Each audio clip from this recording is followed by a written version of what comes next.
this is, Women History Month. Last month actually was Black History Month. And so the most important thing I can imagine us doing is just talking to leaders and asking them questions about their experience to learn from them. And leaders learning from leaders is truly a beautiful thing.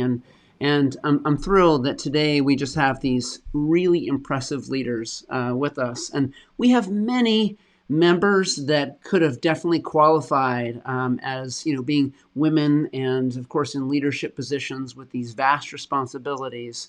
But I'm so thankful that we have Deborah, Shannon, and Aaron with us today. I'm going to try to jump straight into the Q&A because I think that is really what we're here for. So I'm going to start just by bringing them on to the stage. So at this point, my assumption is our audience, because this is live and we will record it as well, can see these four boxes. I'm in the upper right.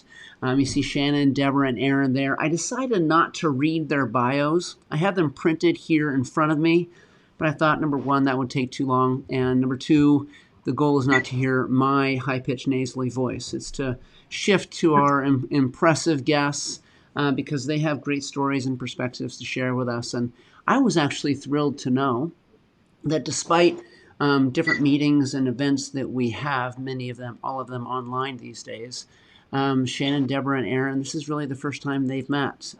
But by the end of this, they'll appreciate each other much, much more. So I'm going to ask them each to go around and share not just their name and what they do, but their name and what they do. And I think it'd be great to hear about how did they get there, right? So they didn't sign up for that specific position when they entered education. There was a step-by-step process, and sometimes it's smooth, but typically it's a bumpy process along the road to get to a leadership position like they have.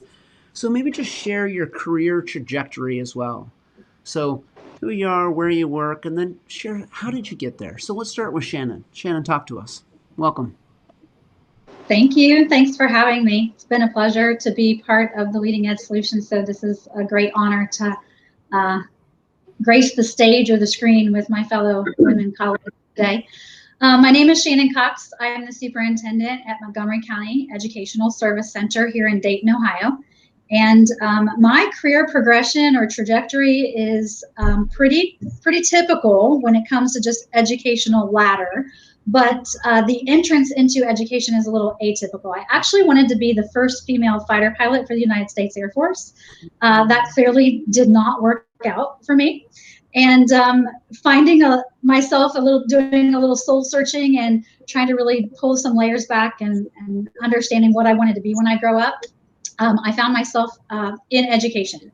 And I actually belabored getting my superintendent certificate because I was afraid somebody would make me use it. It was actually not a certificate or license that I actually wanted. It wasn't something that I saw myself being in my career trajectory. But you know what? Life just has a way of happening, and there were certain things along the progression of my career that just kind of laid this path in front of me. And I am one to seize opportunities.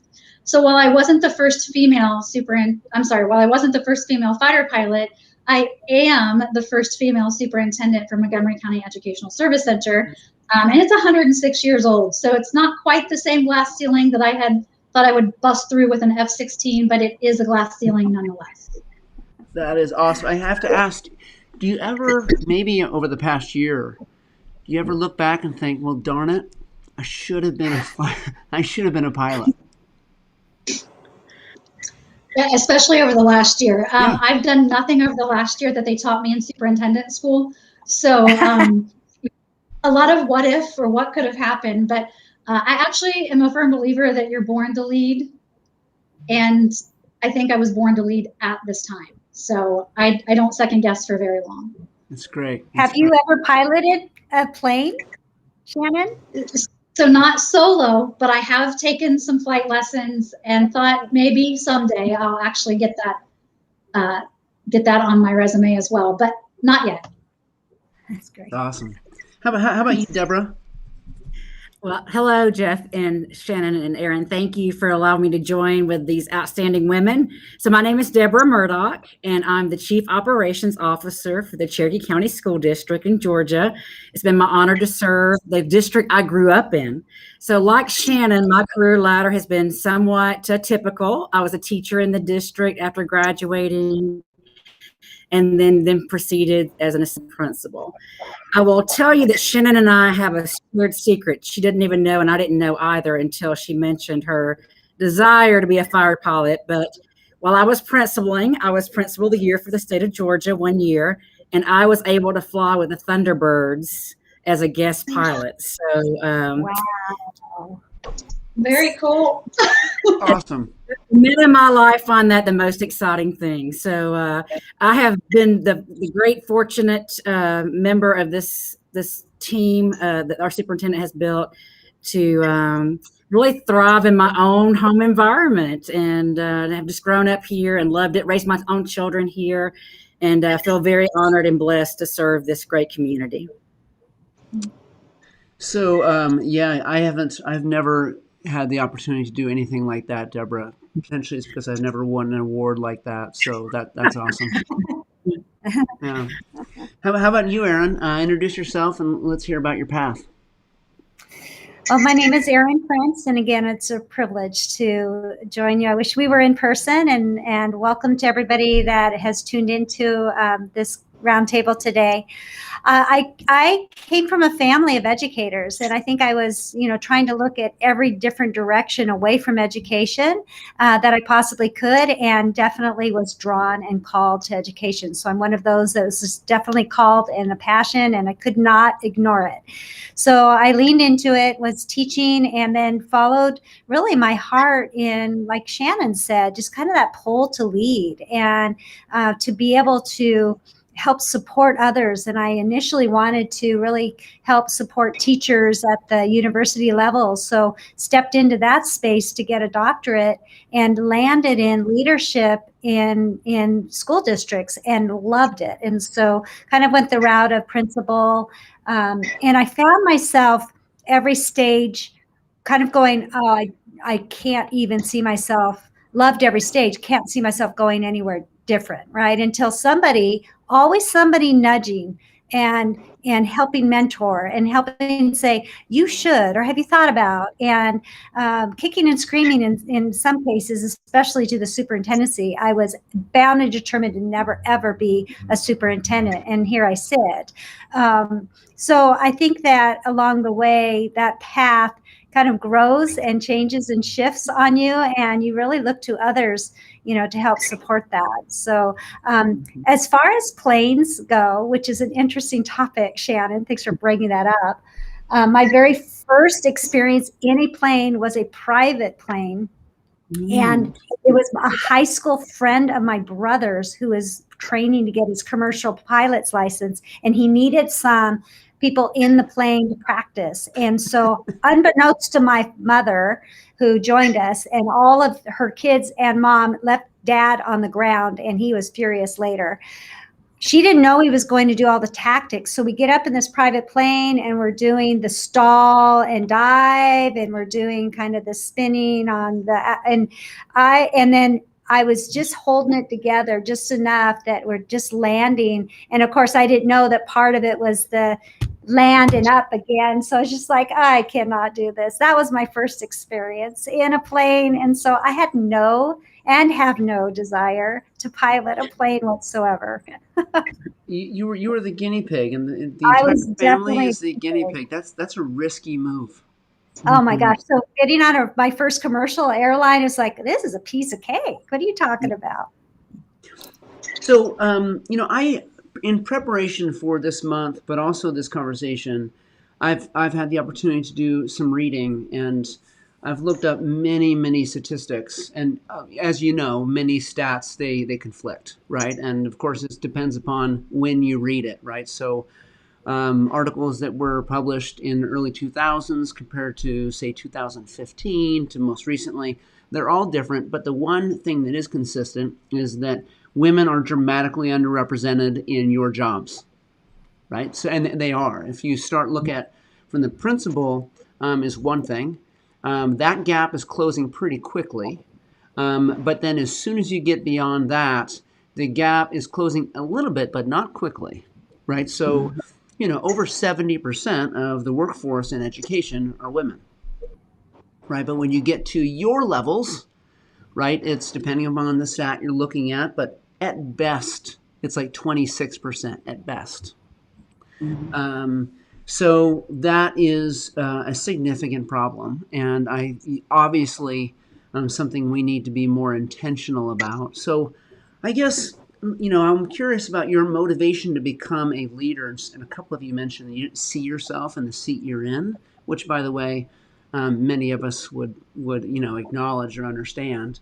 But in the meantime, did you have specific motivations tied to being a woman? So I'm curious, if yes, why? And if no, why not? So, Deborah, how about you? Why don't you go first on that? It's a really interesting question. First of all, I think that any woman in our position has been supported by great men. And I will say that's because of your statistic. So because we are underrepresented in these top type positions, we've had to have the support of outstanding men. And I've found that throughout my career and appreciated that. So I think my motivation is tied more to my desire to help children versus just being a woman. But you're right. In my field, I'm the only woman COO in the metro area of Atlanta. And so I have found great colleagues in my male counterparts, but sometimes the conversation starts, "Hey fellas," or "Hey guys," and you just roll with it because they are outstanding people who are accepting. So I think my motivation is really tied more to my desire to benefit our district and the students and staff within that, principals and leaders within it, and it's necessarily tied to being just a woman. But certainly I know that I do feel a sense of calling to make sure that women have a path and a mentor and a coach that can help them, because I had that as well in my career too. I'm curious about Erin and Shannon though. All right. How about you, Erin? How about you? Well, it's really interesting because my path, I've had to do a little bit of soul searching. So I was the first girl born in 3 generations in my family. So it was very male dominated growing up. And then as I entered the workforce, my husband and I were lucky enough to be raising 3 daughters. So having this world growing up of very male dominance and a different competition, with 2 older brothers and all male cousins at the time, and then raising 3 daughters, there were some dynamics there that I find in self-reflection, some competition, right? So this competitive nature of almost proving myself and trying to keep that in check. Wait, is this competitive, or is this the passion and calling as I moved through my career? And I agreed with Deborah's point that I wouldn't be where I am without the male mentors and my incredible supportive husband that knew no limits for women whatsoever, right? It was just like, why would you ever not try that? Or of course you have these strengths, and would check kind of my lack of confidence or this weird sense of competition to prove myself, as opposed to what you're calling and where are your strengths. And so as I started going through the leadership path, that motivation as a mother and as a woman role model for our daughters kind of shifted. It's like the world is open for you and there is no glass ceiling and that was just the approach I took. And I think as I went through and modeled and showed strength in ways that were authentic to me, not to my gender but really authentic to who I am as a human being and individual, But it wasn't without a lot of mentoring and a lot of support, because it is lonely, and it is lonely when we don't have our female counterparts to be able to share. And I would be remiss not to mention and notice, which is obvious, that we're all women of one race, and that our counterparts that are of color are totally underrepresented. You think that women, but women of color are very much missing in our roles. And so that piece, again, just magnifies the need for us to mentor and be role models and support each other in these roles. Less than 3%, Erin. If according to my calculations, looking at data, I think that it's under 3% would be women of color in leadership positions, period. Not just superintendent positions in education. Right. So 20-something% women, less than 3% if you add, because we are there's 4 people in this room, and we are not people of color. So, I mean, I just think that that's important to call out, and I appreciate it. Now, Shannon, you wanted to be a fighter pilot, so you're like, listen, you had this motivation to do that. Was any of what you're doing tied to, listen, even though you didn't want to do that originally, was any of it tied to not just wanting to lead and, of course, support staff and kids and community, but also, as a woman? Was that part of your motivation? Yeah, I think even as a young girl, with amazing male role models, my father, my grandfather, my brother. I mean, I've just been really blessed to have amazing male role models. And then, obviously later in life, my husband, obviously very supportive. And, again, just whatever you need to do, whatever you want to do, I'm going to be there to support you. But even as a young girl, I felt this push and drive to really make certain that girls could do the same thing that boys were allowed to do. But not by hating males, not by hating my boy neighbors or my brother, but just literally sort of this same opportunity. So a little bit, that drive, just an innate drive of making certain that girls could be on baseball teams too. And even if we called it softball, we could still play ball. And so there was just some of that innate drive. I would say, though, that as I got older and I was provided opportunity within a very female-heavy profession, the points of access that really made a difference to my next career move were actually given to me by females. They were females who noticed that innate drive and that interest in wanting to do something more on behalf of children. And they were the ones that kind of pulled back the curtain and said, come here, I need to show you something, and here's this other opportunity. And so it really became this very balanced mixture of having good support and male role modelship, but females who took interest and noticed, who observed that I was on a path or could be on a path different than the trajectory I was on. And again, pulling back that curtain and saying, here's how to do that. And once you know it as a female leader, you can't unknow it.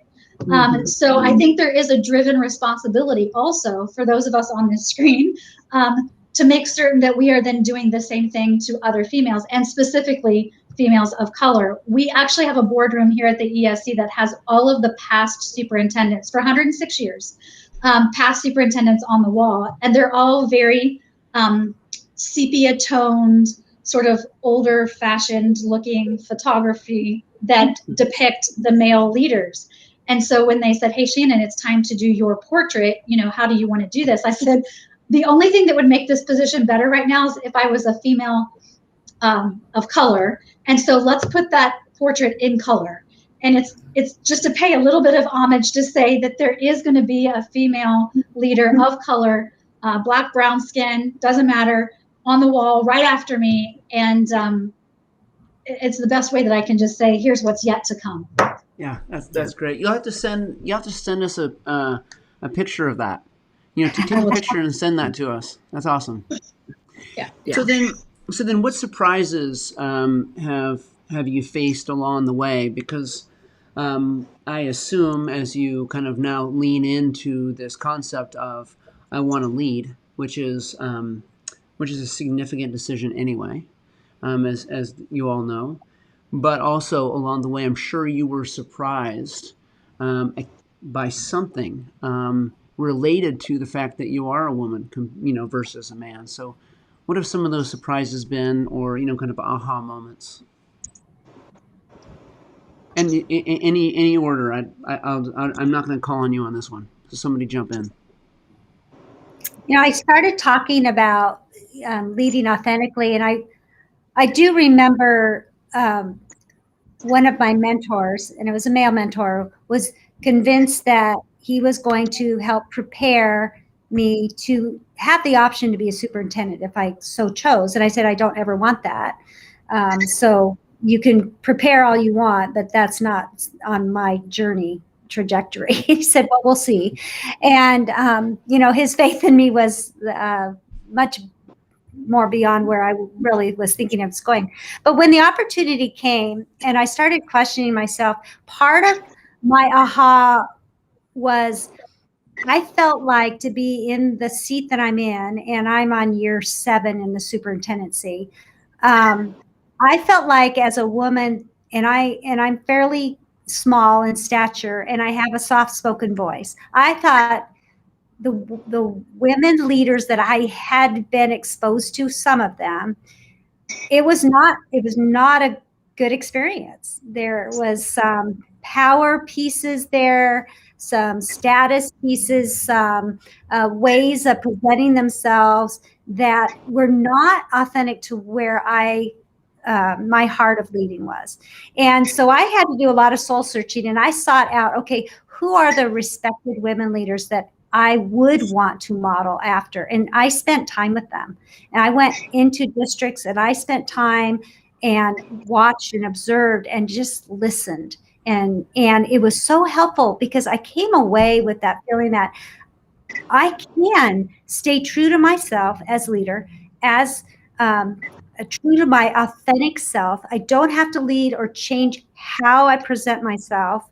And I think that was an aha moment that it was like it opened up this door of, okay, I can step into this space. And if I find myself not being able to be authentic and true to myself, then I have the ability to say no and back away, right? And not put myself into that position. And I think that for me was really a game changer, because ever since that turning point, I've stepped in and even have been very transparent and vulnerable. This is who I am. These are my values. This is how I will lead.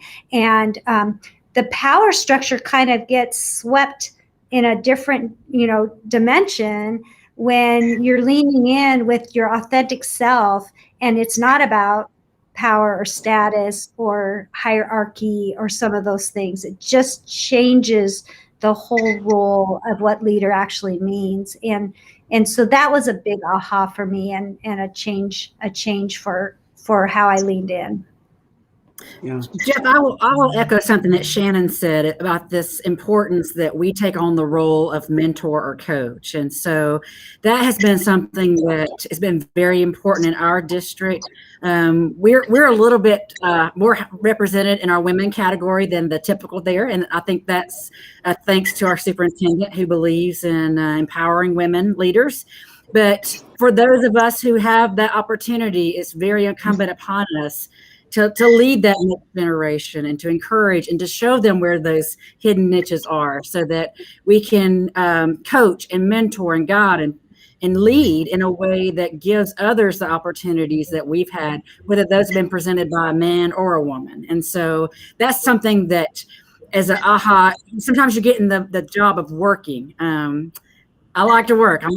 I'm a work agent. And it's very important that while we're doing this work and modeling that resiliency and efficacy and hard work gets you there, also having someone to coach and lead and guide is also our job as well, in addition to the work. Yeah. Pay it forward, so to speak, right? Right. Mm-hmm. How about you, Shannon? You mentioned the pictures and all the white dudes for, all the way down the wall. But beyond that, anything kind of, surprise you?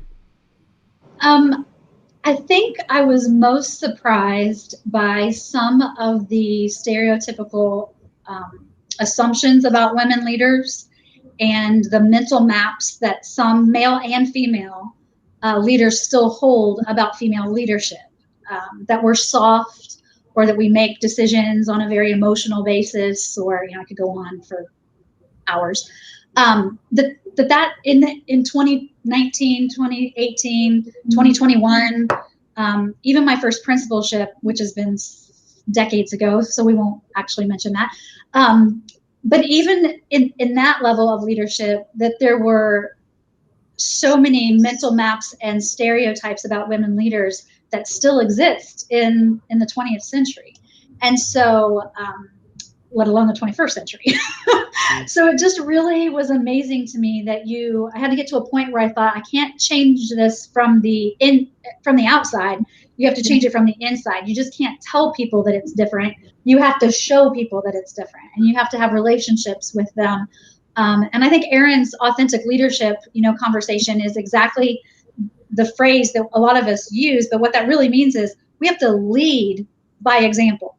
And so if it's about servant leadership, which is what it's about for me, then I have to show people that that's what it's about, regardless of my gender. I also am still amazed that people worry about what we wear. I can't tell you how many people thinking they're helping me, mentoring me, that they want to talk about like hairstyle and too much makeup and my wardrobe versus my leadership and my relationship with them. It's just amazing that those things are still there.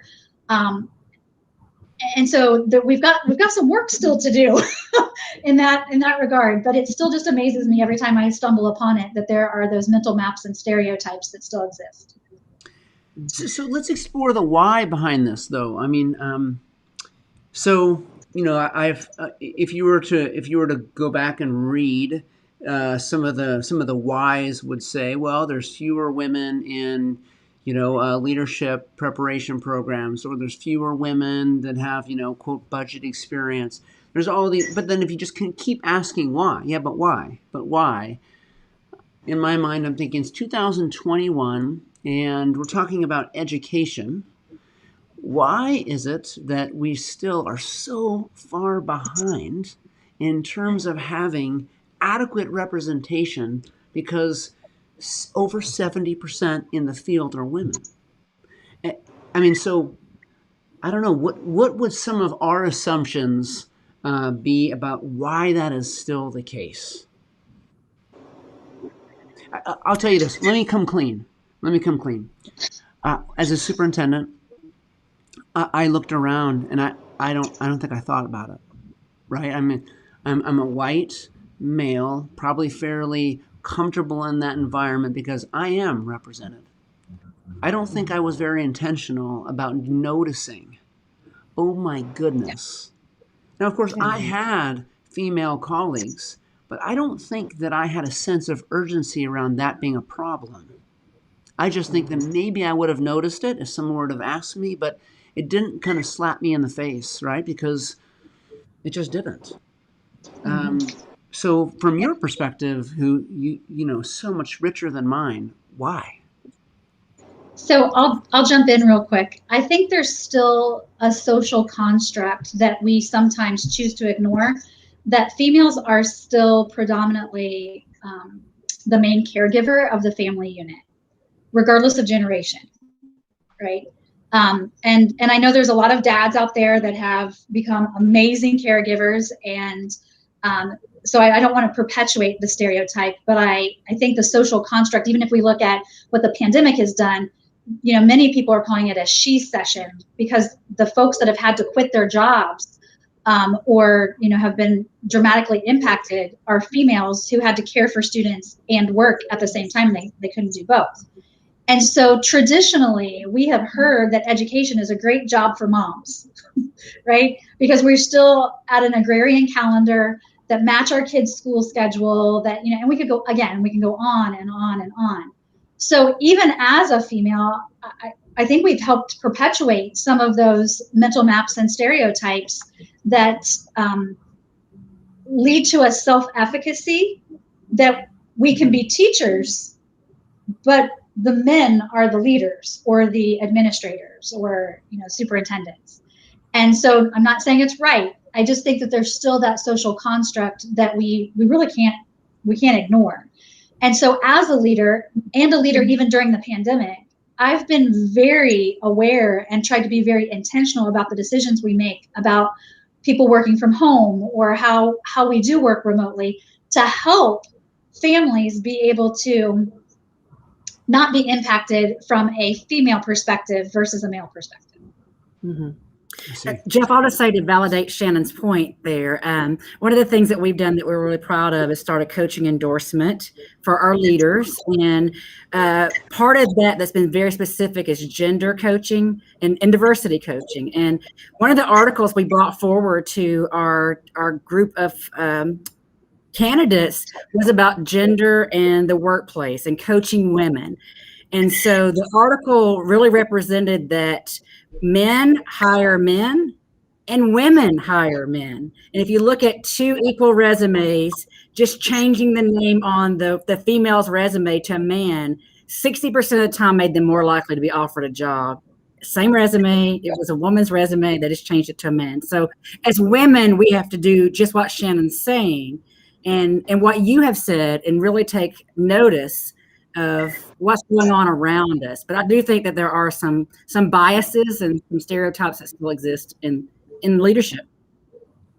Well, and I think sadly, to your point, Deborah, that sometimes we as women perpetuate that, whether it's instead of feeling that we are all in this together and let's all rise together, it becomes perpetuated where there's some suspicion or there may be some bias or stereotypes that are still continuing to get in the way for gender or race or for, from keeping others from being able to move along their journey or to expand. And so that is up to us, and through the programs like you're talking about, mentoring and role modeling.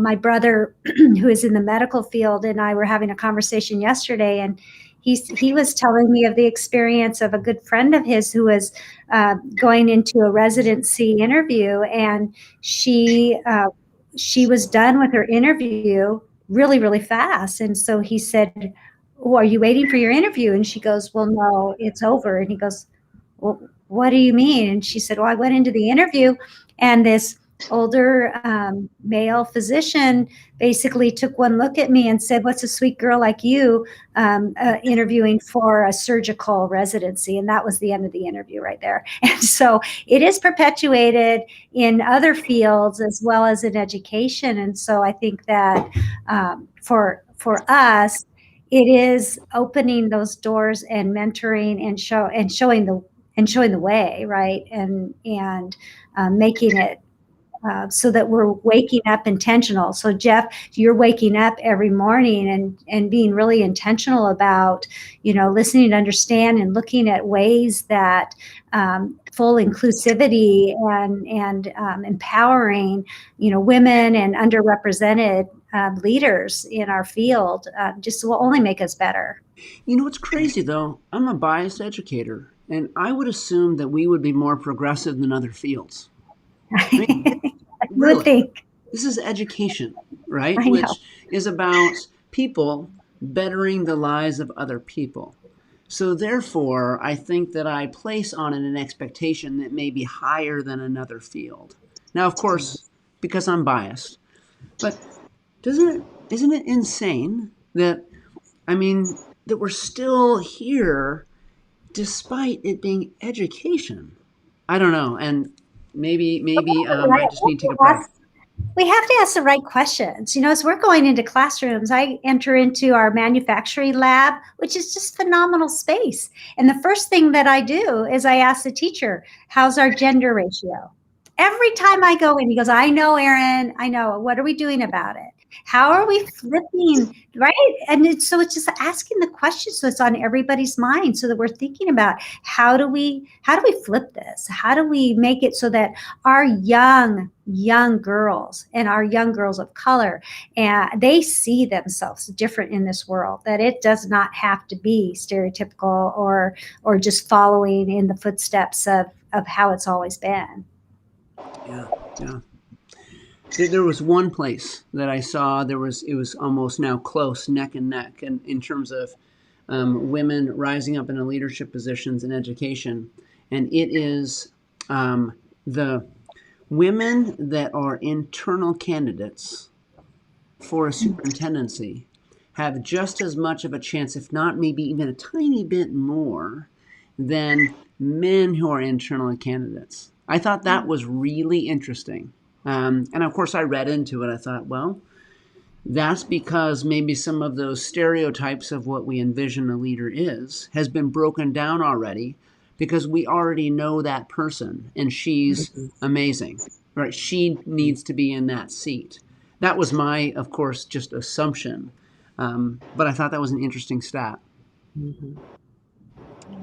So what is your advice for women? Right. I want to know, when we'll get to the man part, but what is your advice specifically for women based upon what you've learned, but also, I guess, what you know to be possible? I would say, to Erin's point, I think that she's made so nicely is lead with your authentic self. I always believed that every time I applied for a job, if I wasn't right for the job, I hope I didn't get the job. I really wanted just to be able to be myself, because it's too hard being someone else. And I've been very grateful to grow up in a district. I think, Jeff, that you're probably right that I've had the advantage of them knowing me since I was 4 years old. And so all the flaws and the bad language occasionally or whatever, it's just all good. It works just fine for me in this job. I would say be your authentic self, to lead and work with passion and determination and grit and resiliency, and take people with you, and to have an open mind. So if that would be my advice to anyone, but especially for women, and find those mentors in your life, both male and female, that will empower you, encourage you, and help you open doors. All right, Shannon, Erin, build off that. What's your advice? Yeah, I would take that further and say, spend your privilege. We've all been invested in, and so it's time to spend your privilege. And every job that we take, regardless of the trajectory, you can be a female leader in that current position. So don't underestimate the title. A lot of impact can be had regardless of where you are, and you have to start somewhere. So spend your privilege regardless of where you are. Awesome. Oh, I love that, Shannon. I think too that we cannot underestimate the power of team. And so to Shannon's point way back, where she was really talking about kind of these assumptions or mental kind of constructs, I want to build on that too, because there may be mental constructs, but we also know that, I know my limitations on a lot of areas where I may fall flat. And so I think for women, build a team around you that enhances everybody's strengths and actually rounds you out. So I may be a verbal processor, and I need to make sure that I'm surrounding myself with people with strengths around other processes, right? So just because it takes a team, and yeah, we may have to shoulder the decision in the end, but we all know we can't do this job alone. And so, look to others and build that capacity around you. So then let's shift and say now to men, because when we're done with this and we have this recorded, from here on out, I also want to push this, of course, to everyone, but I think people like myself who are just in the past few years have been awakened to this issue, which I think is probably about 20 years too late. What is our message? What is your message for men? Mine's the same. Spend your privilege. Somebody spent privilege on me, male and female, but without those males really saying and allowing me to believe that I really could be the first female fighter pilot for the United States Air Force, I don't know that I'd actually be in this seat today. Regardless of the career, it was the trajectory and the belief and the self-efficacy that I had that I could do it. So there were several male leaders who spent their privilege on me, with me, invested in me. So spend your privilege. Okay. Yeah, I That is agree so with true. Shannon, and I was Yeah. sorry. No, go ahead, Deborah. Go You ahead, first. Deborah. Go ahead. Oh, I agree with Shannon. I think that's such great advice. And, fortunately, we have a lot of great men who are, like yourself, Jeff, waking up to the fact that maybe things are not quite like they should be. And so I think that kind of awareness and that reflectiveness will go a long way for all of us as we move forward and raise the next generation of great leaders. I think there's that sense of vulnerability for all of us as leaders, being able to really be vulnerable because it opens our hearts and minds to grow. That piece, and man, I'm right there with you, Shannon. The same thing I said, build the capacity of strengths around you and recognize that every part of the team, as you build leaders around you, it's going to just make you stronger. So as we kind of try to, round out this conversation and close up, what are we missing so far in terms of maybe what I haven't asked that maybe I should have?